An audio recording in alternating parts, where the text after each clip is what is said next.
1,2 dichlorobenzene, ये है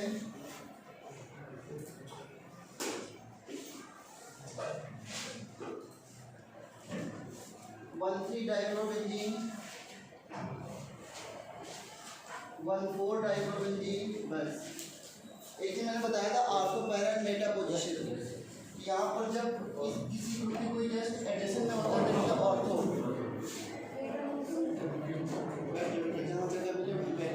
ठीक, ये ऑर्थो है, इसको बोलते हैं ऑर्थो डाइक्लोरोबेंजीन, ओ डाइक्लोरोबेंजीन। ऑर्थो ऑर्गेनिक में सब बहुत अच्छे से पढ़ना है।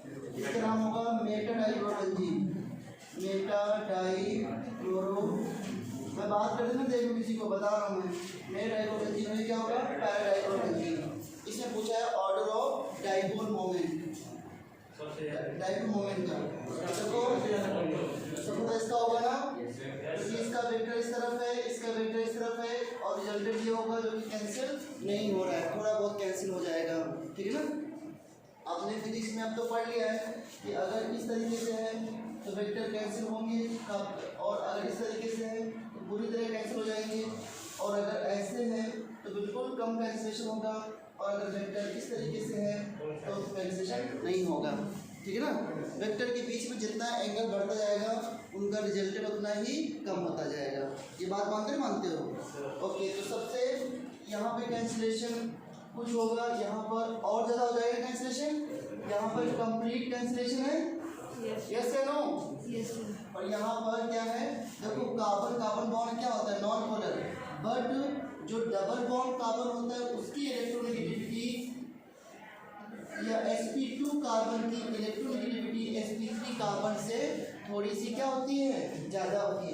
क्या बताया इलेक्ट्रोनेगेटिविटी डिपेंड अपॉन हाइब्रिडाइजेशन, शायद ये क्वेश्चन मैंने बताया है, मुझे याद है कि CH triple bond CH, CH2 double bond CH2 और CH3 सिंगल बॉन्ड CH3 आपस में बात नहीं, ये sp कार्बन है, ये sp2 कार्बन है और ये sp3 कार्बन है।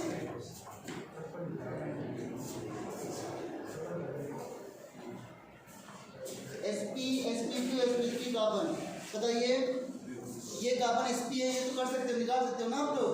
यहाँ पे sp हाइब्रिडाइजेशन, इसमें कोई डाउट है किसी को? इट मींस कार्बन इसमें 1 सिग्मा 1 पाई बॉन्ड, 1 सिग्मा कि 2 सिग्मा बॉन्ड, पाई बॉन्ड तो कंसीडर ही नहीं करते हाइब्रिडाइजेशन में। क्यों कंसीडर नहीं करते pi bond? Because hybridised orbital do not form pi bonds. Hybridised orbital कैसा होता है? हाइब्रिडाइज्ड ऑर्बिटल का शेप इस तरह होता है ना, ये केवल एक साइड ओवरलैपिंग कर सकता है, और जब एक साइड ओवरलैपिंग होती है तो कौन सा बॉन्ड बनता है? Sigma bond. पाई बॉन्ड के लिए इंटरन्यूक्लियर एक्सिस के दोनों साइड ओवरलैपिंग होनी चाहिए। पाई बॉन्ड बनाने के लिए ऐसे नहीं होना चाहिए, पी ऑर्बिटल ऐसे होना चाहिए ना, या डी ऑर्बिटल, दोनों साइड। और जो सिग्मा बॉन्ड होता है जब ओवरलैपिंग कराते हैं तो केवल एक साइड वाला ओवरलैपिंग करता है, तो hybridised orbital form only sigma bonds, इसलिए पाई बॉन्ड को हाइब्रिडाइजेशन में काउंट नहीं करते, ठीक है। हाइब्रिडाइजेशन करने के लिए प्योर ऑर्बिटल होना चाहिए या इम्प्योर? क्या इस वर्ड से क्या समझे आप लोग? हाइब्रिडाइजेशन में प्योर ऑर्बिटल पार्टिसिपेट करते हैं कि इम्प्योर? अभी तो बोलते हैं sp ऑर्बिटल क्या मतलब होता है? p के अंदर, यस करेक्ट। अब ये बताओ ये p ऑर्बिटल दोनों प्योर है कि इम्प्योर है? ये दोनों p ऑर्बिटल प्योर है ना, सिंगल p ऑर्बिटल, ये क्या है? इम्प्योर। भाई ये तो मिक्सिंग के बाद आया ना, जो हाइब्रिड ऑर्बिटल मिक्सिंग के बाद बनते हैं तो वो इम्प्योर होते हैं। नहीं बात समझे? इम्प्योर का मतलब होता है कि इंडिविजुअल s या इंडिविजुअल p ना हो, वही तो होता है प्योर। अब जब मिक्सिंग कराते तो याद करो, एक s 2 p से मिक्सिंग करते हो एनर्जी इक्वल करने के लिए, तो 3 क्या बनते थे? sp2 हाइब्रिड ऑर्बिटल, याद है? तो तीनों जो sp2 हाइब्रिड ऑर्बिटल है वो क्या होंगे? इम्प्योर होंगे ना। नहीं मानते इस बात को? हाँ चलो, तो बताओ अगर sp जब हाइब्रिडेशन होता है तो उसमें कितने परसेंटेज s कैरेक्टर होता है? 50%। और sp2 में कितना होगा? 33। टोटल 3 है ना, तो s कितना होगा? 1/3 400, 33% तो यहाँ पर 25%। इलेक्ट्रॉन जब ऐड करते हैं किसी एटम में सबसे पहले उसके जाने की टेंडेंसी किस ऑर्बिटल के पास होती है? sp या d में?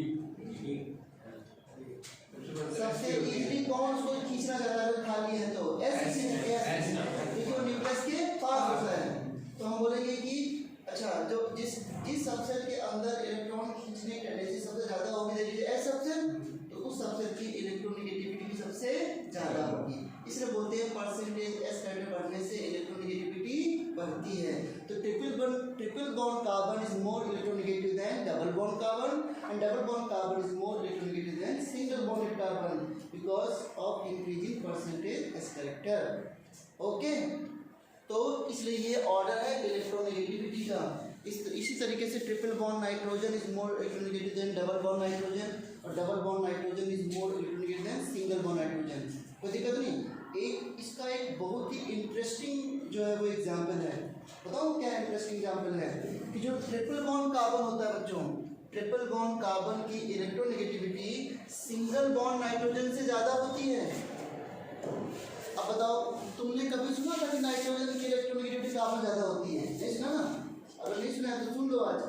ट्रिपल बॉन्ड कार्बन की इलेक्ट्रोनेगेटिविटी नाइट्रोजन से ज़्यादा होती है। क्यों? ट्रिपल बॉन्ड कार्बन में परसेंटेज 50% होता है। ट्रिपल बॉन्ड कार्बन की, single bond carbon double bond carbon की बातें कर रहा हूँ। ये किसकी वजह से आता है? हाइब्रिडाइजेशन की वजह से। अदरवाइज आप ये बोलते हो ना FON, फ्लोरीन ऑक्सीजन नाइट्रोजन की इलेक्ट्रोनेगेटिविटी सबसे ज़्यादा है, ये बोलते हो ना। बट ट्रिपल बॉन्ड कार्बन की इलेक्ट्रोनेगेटिविटी सिंगल बॉन्ड नाइट्रोजन से भी ज़्यादा होती है। इसके आगे ऑर्गेनिक में इंटरेस्टिंग एग्जाम है भी है। अब आते हैं इसके डायपोल मोमेंट में। तो इसका डायपोल मोमेंट ये क्यों बताया मैंने?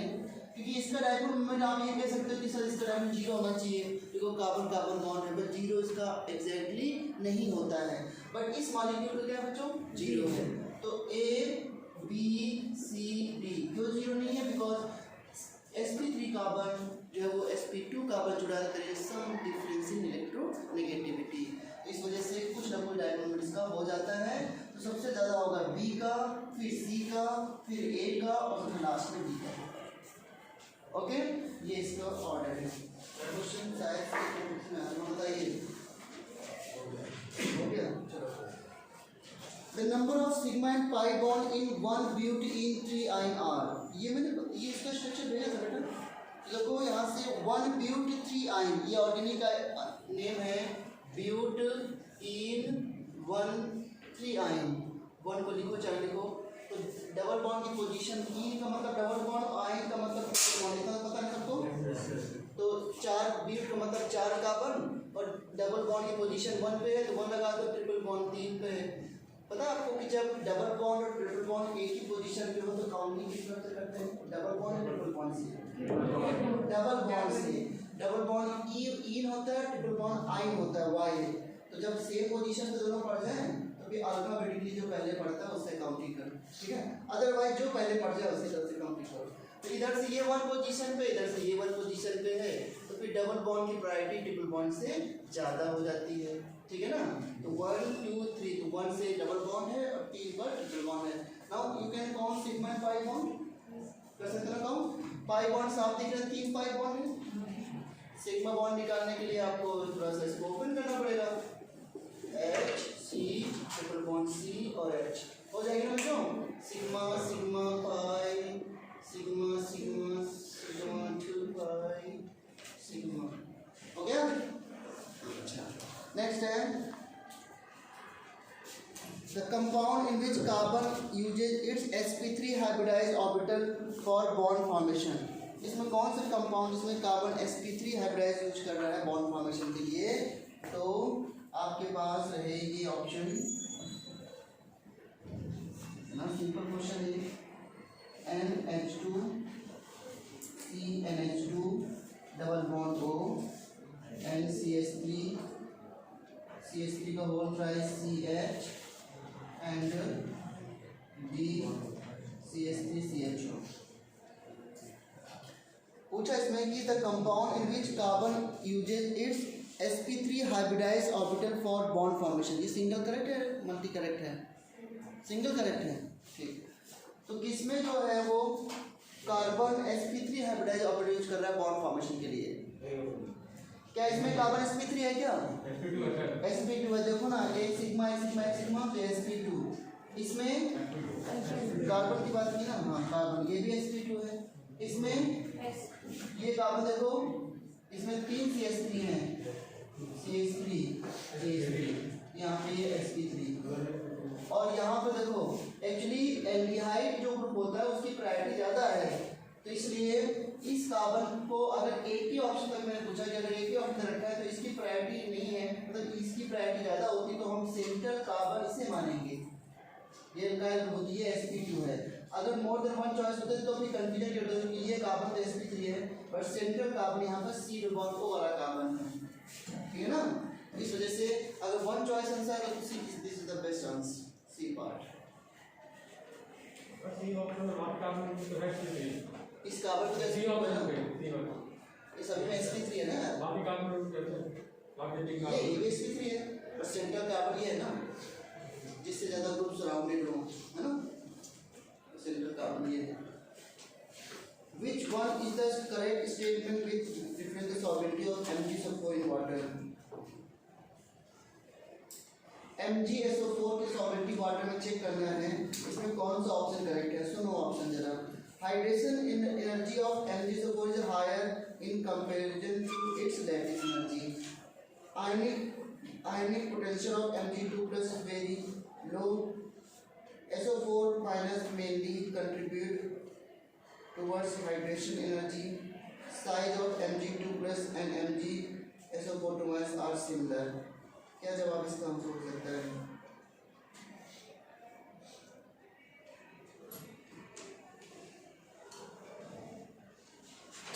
इसका आंसर मुझे सबसे बेस्ट ये लग रहा है, क्या से रखा बेटा? Hydration energy of MgSO4 is higher in compare. वैसे भी एल्कलाइन अर्थ मेटल में हमने क्या देखा था? सल्फेट और कार्बोनेट हाइड्रेशन एनर्जी। अदरवाइज सभी केस में क्या देखा है? अगर इतना सोचोगे तो कभी कोई कंफ्यूजन नहीं होगा। जब एल्कलाइन अर्थ मेटल्स हों उनके सल्फेट और कार्बोनेट में क्या देखना? बाकी सब जगह क्या देखना? और आयनिक कैरेक्टरिस्टिक के लिए क्या देखना हमेशा? थर्मल स्टेबिलिटी के लिए क्या देखना हमेशा? आयनिक कैरेक्टर। कहीं कोई दिक्कत नहीं आने वाली है आपको, नहीं समझे बात को? बोलो हाँ। जैसे मैं क्वेश्चन पूछ रहा हूँ आपसे, LiH NaH और KH में थर्मल स्टेबिलिटी का ऑर्डर क्या होगा? मतलब क्या होगा? बढ़ेगा ना, वेरी गुड। और मैं पूछूं HF HCl HBr और HI में थर्मल स्टेबिलिटी का ऑर्डर क्या होगा? HF में, क्योंकि यहाँ डिफरेंस इन इलेक्ट्रोनेगेटिविटी यहाँ जाता है तो आयनिक कैरेक्टर यहाँ जाता होगा। ये मत सोचना साइड बढ़ने से बढ़ता है हमेशा, ठीक है ना। और कोई माइंड नहीं लगाना है, केवल देखना है आयनिक कैरेक्टर। इसमें कहीं कोई एक्सेप्शन नहीं है, जहाँ एक्सेप्शन नहीं होते उसको तैयार करना आसान होता है, ठीक है ना। और किसी कोई डाउट नहीं क्या? मुझे पता चल गया।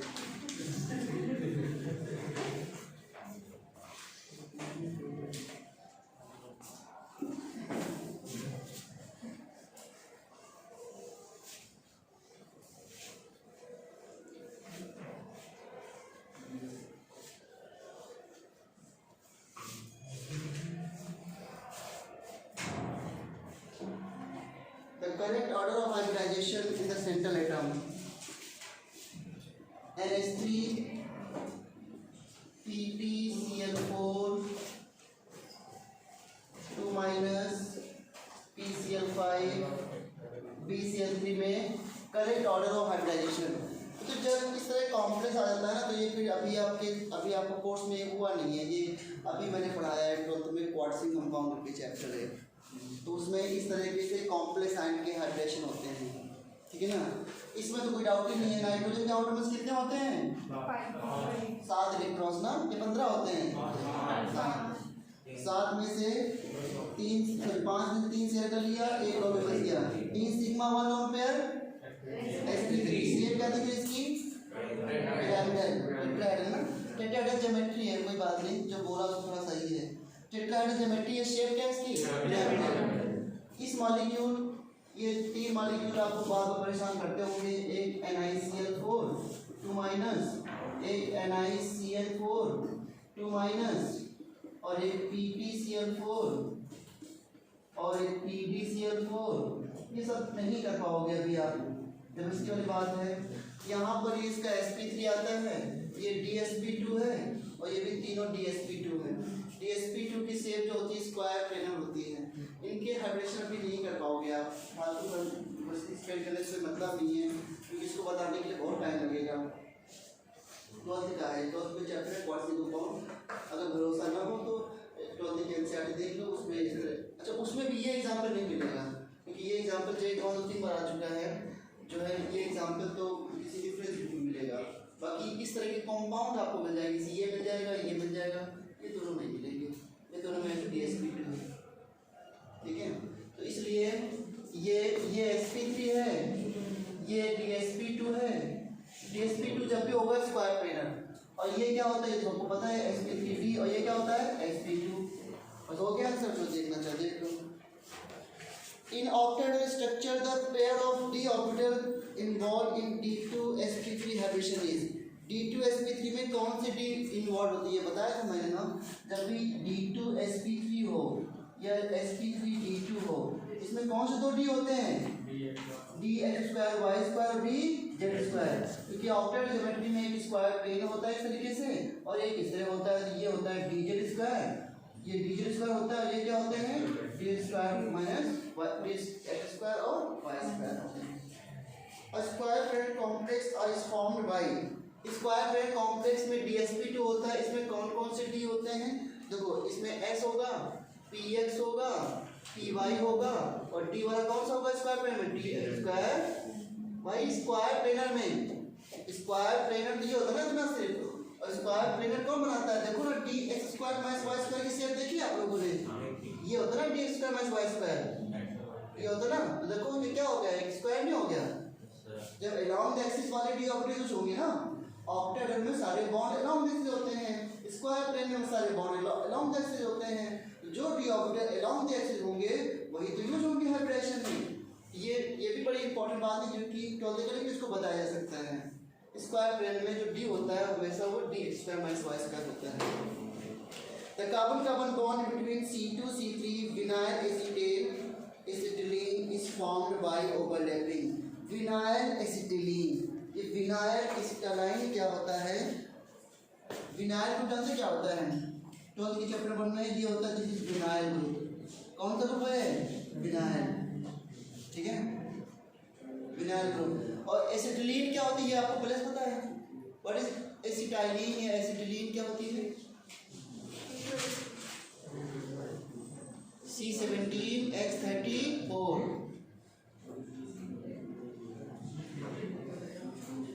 ये होता है ना पढ़ा था कुछ सो पे था ना, C17H34 C क्या बोल रहा हूँ मैं, एसिटाइलिन भी होता है C2CH, ठीक है ना, C2H2, कोई धीरे से बोला C2H2, उसकी इतनी हिम्मत नहीं पड़ी जोर से बोल सके, तो बोल रही थी ये है एसिटाइलिन। अब विनाइल में आगे क्या लगाना है एसिटाइलिन, तो क्या करना पड़ेगा, इसका H करना पड़ेगा ना, ये हो गया विनाइल एसिटाइलिन। देखो इसी का नेम क्या था, but1E3I, कॉमन नेम कितना अजीब होता है ना। इसे पूछा है कि C2C3 में हाइब्रिडेशन क्या है। अब तो ये कितना अच्छा क्वेश्चन था, C2C3 में हाइब्रिडेशन पूछा है तो लोगों को पहले काउंटिंग इसमें आती होगी तभी कर पाएंगे। तो इसकी काउंटिंग राइट से होगी, लेफ्ट से होगी, राइट से होगी, लेफ्ट से होगी ना, 1 2 3 4, तो 2 ये है, 3 ये है, क्या दिख रहा है भाई यहाँ पर sp2, और ये क्या दिख रहा है sp, तो आंसर क्या होगा sp2sp। और भी देख लेता हूँ मैं खुद ही, एक आधे पेज में और कुछ नहीं लिखा हुआ है।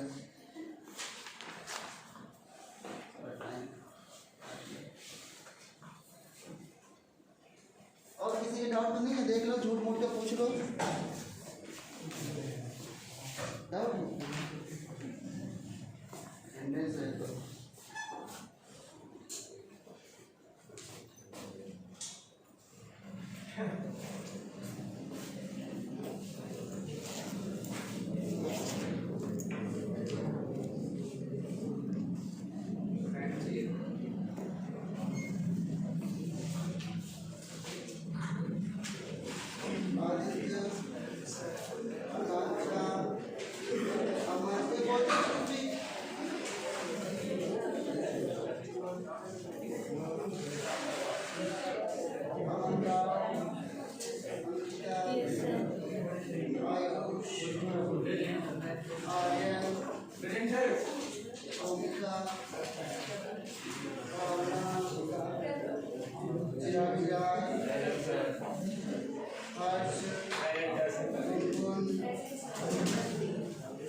राहुल यादव, रजत सिंह,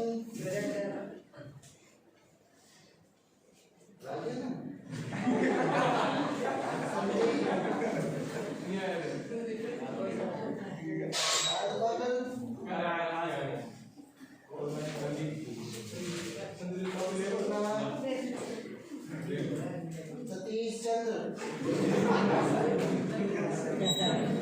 श्रेयस आनंद,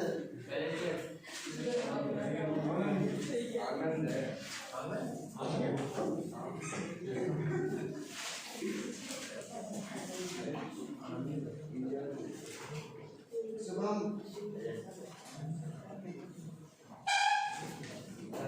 सुप्रिया, वैशाली,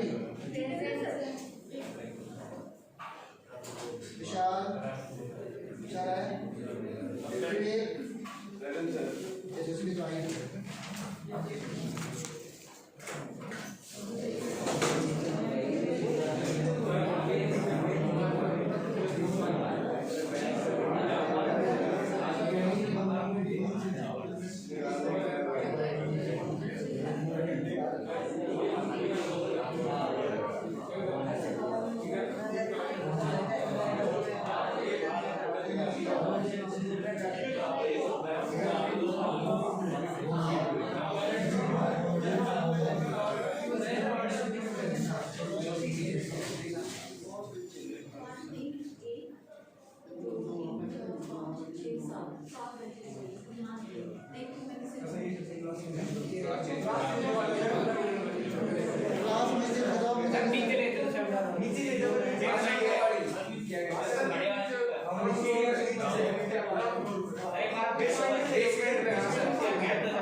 टेस्ट के लिए मेरे पास बचा है मात्र 25 मिनट, जो कि नहीं हो पाएगा।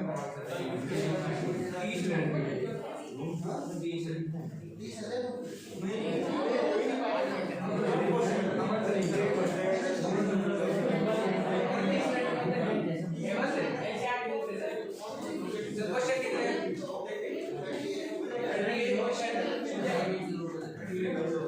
असाइनमेंट के रूप में नहीं दूंगा मैं, टेस्ट के रूप में दूंगा।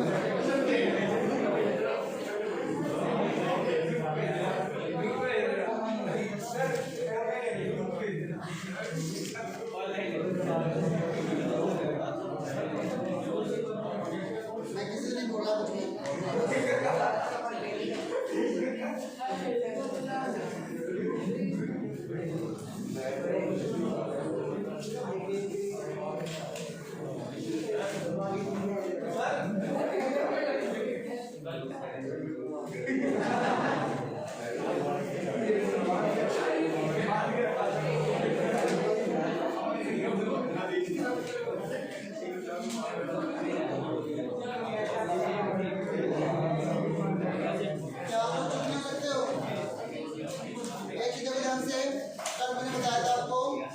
हाइड्रोजन पेरोक्साइड के बारे में, ठीक है ना? बिल्कुल चुप जाओ तो इधर बस,